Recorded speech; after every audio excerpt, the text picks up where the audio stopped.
આગામી સ્થાનિક સ્વરાજની ચૂંટણીમાં ભાવનગરના મહુવાના પૂર્વ ધારાસભ્ય કનુ કરસડિયા અપક્ષ તરીકે ચૂંટણી મેદાને ઉતરવાના મૂડમાં છે। મહુવા તાલુકામાં સદભાવના મંચના બેનર હેઠળ તેઓ ચૂંટણી લડશે। તેમના દ્વારા મહુવામાં 8 જિલ્લા પંચાયત અને 34 તાલુકા પંચાયતની તમામ બેઠકો ઉપર અપક્ષ ઉમેદવારી નોંધાવવાની જાહેરાત કરવામાં આવી છે।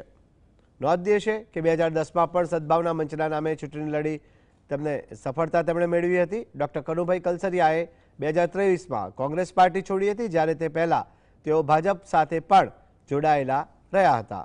હવે ફરી એકવાર અપક્ષની રીતે મેદાનમાં તેઓ ઉતરશે। અમે જ્યારે બધી કોઈ પણ પાર્ટીને છોડી દીધી છે અને પાર્ટી વગર જ લડવાનો મનસૂબો બનાવ્યો છે, અને એ પણ ખેડૂતોના અને ગ્રામના પ્રજાના કલ્યાણ માટે અને ન્યાય માટે।